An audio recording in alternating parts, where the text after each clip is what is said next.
Buongiorno, dobro jutro, guten morgen, buondì.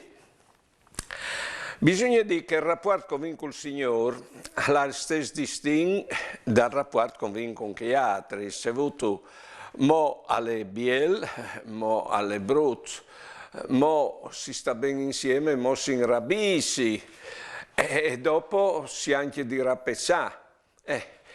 Succede così anche ai sposati, non vivono mica sempre tanto chiuso dall'imprime, dopo hanno mette i denti sulla chiara e dopo restano i ues di respa.